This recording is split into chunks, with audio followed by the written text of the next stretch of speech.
Welcome back to the news at 10. Deliberations of the ongoing annual conference of the Nigerian Bar Association holding in Port Harcourt, Rivers State have entered a second day. The event brings together over 5,000 legal practitioners in Nigeria under the auspices of the Umbrella Union. Some of the key issues on which papers have been presented and discussed include corruption, economic diversification and developing the Niger Delta. Our correspondent Emmanuel Ire reports. We would like to warn our photosensitive viewers that some of the videos you're about to see contain flash photography. Perhaps the largest and most important gathering of lawyers in Nigeria is the 56th Annual General Conference of the Nigerian Bar Association holding in Port Harcourt, Rivers State. With a focus on democracy and economic development, this year's event is expected to produce a blueprint for national development and optimism shared by the host governor. It's now time for some members of the panel to take on issues of corruption and economic diversification. I think that we need to ask ourselves a question. Is Nigeria in a technical recession? This is a question we should ask ourselves. If we don't stop corruption now, don't diversify, we will be at the same place or worse. And then a question and answer session follows, with the possible exception of the one question on the minds of most participants, until this lawyer asks that question. If you watch participants seated in this hall, 95% of people here don't have conference materials. If we are talking about corruption, what is it? Secondly, is NBA fantastically? The NBA president's answer does not appear to go down well with many of his colleagues. We have not come here today to collect bags. We have not come here today to do any other thing but to discuss this critical issue. In the view of many of the lawyers attending this year's NBA conference, this event could not have come at a better time when the nation's democracy had been tested by seemingly contradictory court rulings and when many questions surrounding the economy need answers. Emmanuel Ire, Channels Television News. The chairman of the Code of Conduct Tribunal, Mr. Danladi Umar, has approved September 21st, 2016 for the delivery of judgment in the case against the former Minister of Niger Delta Affairs, Mr. Godsday Orubebe. The judgment is to be delivered in the case of alleged false declaration of assets preferred against the former minister.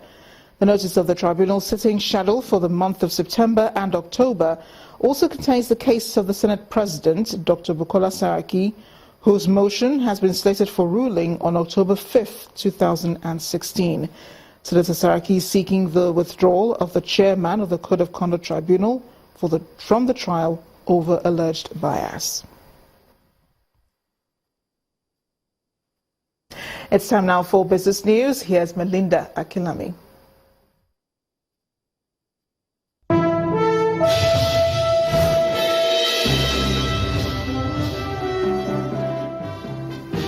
Welcome to Business News. As the federal government grapples with a downturn in its economic options, the presidency says it's looking at ways to quickly arrest the situation.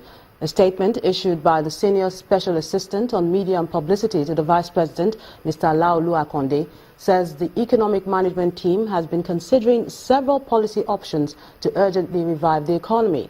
He explains that some of these measures may require legislative amendments that will allow the executive move quickly in implementing the economic reform plans. However, Mr. Akonde says this has not been passed to the President, the Federal Executive Council, or the legislative arm of government. A comprehensive overview of the public service reforms being carried out since the inception of President Buhari's administration was presented by the Director General of the Bureau for Public Service Reforms, Dr. Joe Abba, today. In an interview with Channels Television, he talks about the new template for public officers, training and guidelines for new officers which have not been carried out for several years. What we're doing for the first time is trying to ensure that those ministries are fit for purpose. That is, that they are able to contribute to government priorities, that they are clear what their mandate is, they are clear what their vision is, they have clear short to medium term targets. We do what we call functional reviews to make sure that there aren't duplications in functions between departments and duplications in functions between the ministry itself and its agencies. We look at how the staff are deployed. We look at the skills that the staff have. We ensure that every single person has a job description, not a job schedule, a job description, and that job description is linked to departmental targets, which is linked to ministerial targets, which is linked to government priorities. That hasn't been done in that level of detail in about 62 years. South Africa's hotel and gaming group, Sun International, has left the Nigerian market as the Economic and Financial Crimes Commission, EFCC, investigate the initial investment that the firm made into the Tourism Company of Nigeria, PLC. In a Reuters report, Sun International says steps will be taken to achieve the exit plan in a manner that does not affect the value of the company, which owns the Federal Palace Hotel. Tourism Company of Nigeria, which is listed on the Nigerian Stock Exchange, was involved in shareholders' struggle last year with a number of court cases, rowdy meeting widely reported in the media. Africa's largest mobile operator, MTN Group, has announced plans to sell to black investors shares worth 9.9 billion rand, an equivalent of $729 million. The listed telco says the revised Black Economic Empowerment deal will be launched via a public offer in September and replace the existing scheme. Under the deal, South African companies are encouraged to meet quotas on black ownership, employment and procurement. It's a positive start for the Nigerian equities market as the all-share index closed a Monday session by more than 0.5%. Bolaji Akinwale tells us more.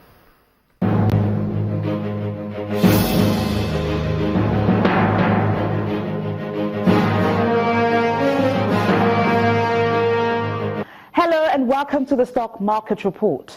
The local bourse opens the week on a positive note as the benchmark index gained 0.58% to close at 27,812.06. Traders are of the view that the gain is owing to the impressive results released by some banks last week, namely Guaranty Trust Bank and Access Bank. Now, the volume came in at 216.1 million shares, valued at 2.8 billion naira. On the advances table, Transcorp, UBA and Eternal Oil took the lead. On the flip side, 7-Up, Livestock Feeds and Dangote Flour led other price decliners. And on the volume chart, FBN Holdings, Access Bank and Guaranty Trust Bank pulled the highest units of shares for the day. And that's it on the Stock Market Report. I am Bolaji Akinwale.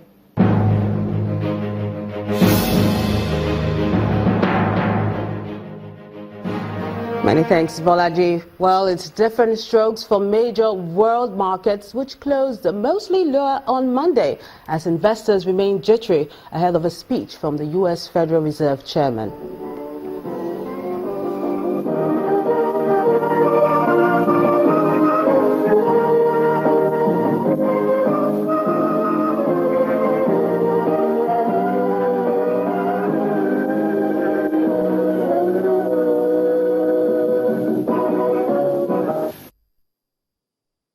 And that's Business News tonight. Thank you so much for watching. I'm Melinda Akinwale.